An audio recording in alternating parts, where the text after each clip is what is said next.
Okay, this and we're gonna have a bit of a How you guys doing? rant. All right. So this is a PvP match here on Destiny: The Taken King. Uh, I'm gonna lose. Let's just get that out the way. This is a losing fight, and I kind of want to talk about matchmaking and being the lone wolf, joining a six-man team, and maybe kind of have a discussion about how matchmaking works versus let's just say that Destiny has your stats and it tried to match you with the best players possible so you could have balanced games. But when you're not exactly a noob and not exactly an expert and you fall between maybe an average experience range, it could be very difficult to find a balance. Either your team is dominating or you're being dominated. So yeah, this is a match where it kind of shows examples of that. This is a Dreadnought. This is a map I'm not that familiar with since it's kind of relatively new.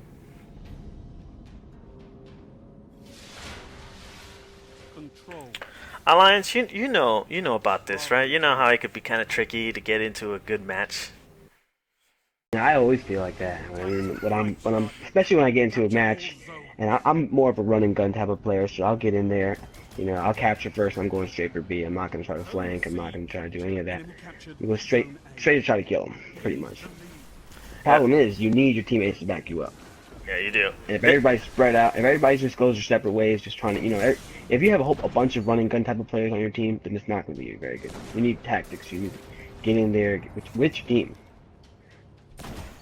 I agree 100%. This is control. There's 3 points on the map, A, B, and C. I was on Bravo team, so we start at C. We were able to catch the point of where we start. We start at C. The opposite team starts at A. They already have got A and B, so they're already in the lead. They had sent teams directly to rush our team before we finished capturing C. Oh man, there I go getting shot. It was incredibly their pressure game was incredibly strong. I mean, we barely started the match and they're already applying pressure. But if you notice, they're all running together. Like, I haven't seen one of their teammates by himself. He's probably like the only one by himself right now, because they're running together. I mean, your team, right there in that position, you guys were together. But for the most part, you need to run with your teammates. If when you encounter an enemy, it's going to be one-on-one, as I was saying before. It's going to be a one-on-one, or you're going to get jumped because they're running together. And that's the type of gameplay you have to go by. Yeah, and in the control map type and the game type, the longer they hold multiple points and you get kills on top of that, the faster they fill up the score meter. And if the score meter reaches a certain point, they automatically win. And it's just harder to break their lead. You have to put like a lot of pressure.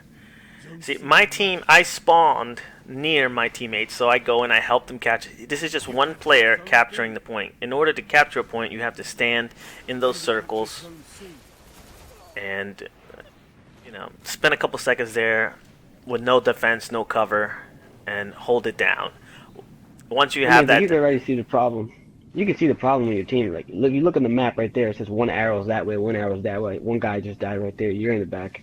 Your team is entirely spread out through our map. So if they're running around, they're gonna catch you each individually and just kill you one by one. yeah. I mean, you don't expect people to. Warlock supers are incredibly strong. I did a throwing knife headshot, and all it did was take down his shield, which quickly regenerates.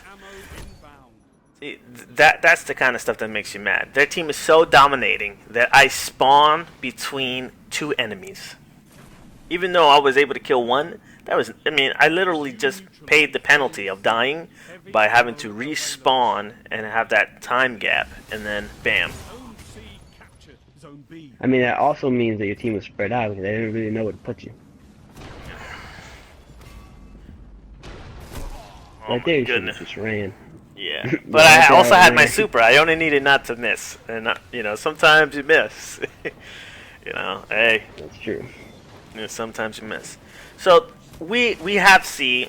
So I mean, when you do have 1 point on a control game type, you will spawn on the section you control. Since we control C, we spawn there, but the enemy has 2 other points, so they know where we're gonna spawn, and so they get into positions where they could choke us in that area and not let us move forward and not let us move to another area, which would be B or A. I personally, B I think is always very over contended. Then I like to sneak into A and at least distract them, so they would be split between A and B. Well, depending on the map, you usually want B and just keep the one you're spawned at, or depending how you feel, if you think the other one, the opposite side is better, but you just keep one and then keep going for B and just attacking B. That way, you have one constant side, and then you can just hold down a fort on B. But I mean, having A and C, depending on the map, like there are certain maps where A and C are closer to each other than like 1 point and going to B. So it's easier to keep two. Some maps aren't that balanced. That's one of those moments when you think you got it, and then his buddy shows up. That just crushes you. Yeah. Some maps aren't exactly even. Yeah, you almost get a kill. Almost doesn't count though. This team was very hard to catch. A one-on-one. The X on the map on the left corner here, left top corner, it shows your teammates. The red indicates where the enemy might be, and the blue axis means your teammates are down. Here, I was in trouble. I was in a lot of trouble. There was multiple enemies. My life, that's a shield. Once my shield is gone, I die at the next shot. But it regenerates if I could avoid enemies. It's just, I'm being cautious here.